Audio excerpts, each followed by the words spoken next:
रामायण आप लोगों ने देखी, सुनी या पढ़ी जरूर होंगे। रामायण में बताया जाता है कि भगवान श्री राम ने कैसे वानर सेना के साथ मिलकर पुल का निर्माण किए थे, जिसे हम राम सेतु के नाम से जानते हैं। माना जाता है कि आज के समय में जो श्रीलंका है वही रामायण काल में लंका के नाम से जाना जाता था, जिसका राजा रावण थे।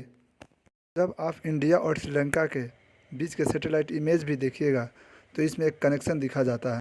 अगर आप गौर से देखिएगा तो पाइएगा कि पुल कई जगह पर पानी के नीचे और कई जगह पर पानी के ऊपर है, जिसे हम राम सेतु के नाम से जानते हैं। अगर इसके बनावट और इसके होने पर बहुत विवाद है, और हाँ, कई बार सरकारों ने इस कोशिश की है कि इसको तोड़कर यहाँ से शिप निकलने के रास्ते बनाया जाए।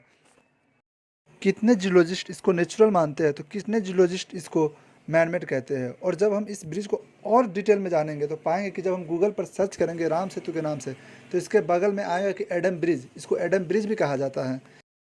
तो चलिए जानते हैं इस ब्रिज में क्या मिस्टीरियस और क्या फैक्ट है इस वीडियो में। पर आगे बढ़ने से पहले अगर आप लोगों को मिस्टीरियस और फैक्ट वीडियो देखना अच्छा लगता है तो हमारे चैनल को ज़रूर सब्सक्राइब कर लीजिएगा, और अगर वीडियो अच्छा लगे तो लाइक और सब्सक्राइब करके और कमेंट करके हमारे साथ दीजिएगा।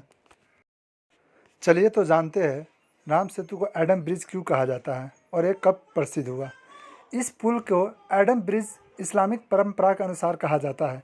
एक मान्यता के अनुसार जब हजरत आदम को स्वर्ग से निष्कासित कर पृथ्वी पर भेजा गया तो उन्होंने इस पुल को उपयोग कर श्रीलंका के आदम पीक तक पहुँचे थे, जहाँ उन्होंने एक पैर पर खड़े होकर हजारों साल तक प्रायश्चित किए थे।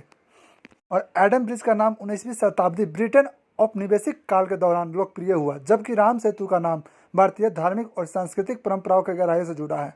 पैर देख रहे हैं, इसको मुस्लिम धर्म में आदम का पैर माना जाता है, तो वहीं पर हिंदू धर्म में इस पैर को हनुमान जी का पैर माना जाता है। जब हनुमान जी लंका दान करके उड़े तो यहाँ पर वही पैर का छाप छूट गया था।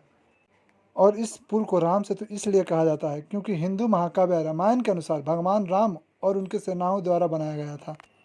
भगवान राम ने इस पुल का निर्माण लंका, जो कि वर्तमान में श्रीलंका कहलाता है, वहां तक पहुंचने के लिए बनाया था, ताकि उनके समस्त बानर सेना इस विशाल समुद्र को पार करके लंका तक पहुंच सके।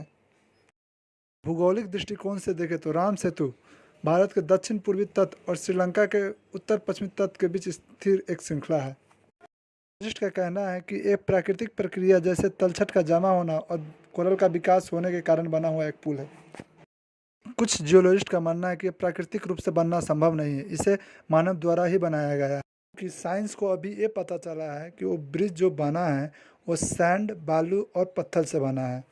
और साइंटिस्ट ने जब उस बालू को कार्बन डेटिंग कराया तो वो पता चला कि वो बालू सिर्फ 4000 साल पुराना है, और जबकि वो पत्थर का कार्बन डेटिंग हुआ तो पता चला कि वो 7000 साल पुराना है।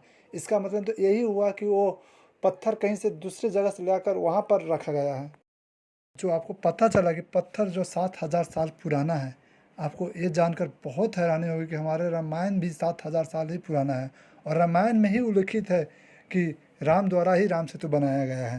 ये बिल्कुल नहीं कह रहा कि ये पुल किसने बनाया, पर जो वाल्मीकि रामायण में लिखा है और जो साइंटिस्ट जो चेक करके आया है वो दोनों एक दूसरे से मिलते हैं। 1000 साल पुराना हमारा वो पुल और उसमें लगे पत्थर, इसकी मिस्ट्री थोड़ी सुलझी है और उसका जवाब है प्यूमिस रॉक।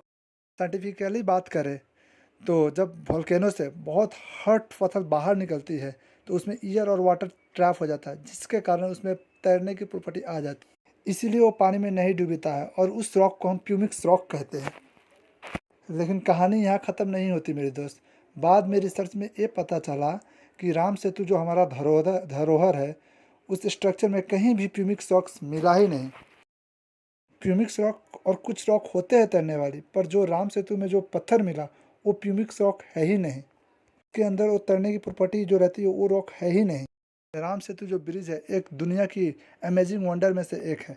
चलिए इस वीडियो को हम यहीं पर समाप्त करते हैं। कैसा लगा आपको वीडियो आप कमेंट कर ज़रूर बताइएगा। मेरे चैनल को सब्सक्राइब कर लीजिएगा और बेल आइकन को ऑन कर लीजिएगा, क्योंकि मैं इस चैनल पर ऐसे ही मिस्टीरियस और फैक्ट वीडियो लेकर आता रहूँगा।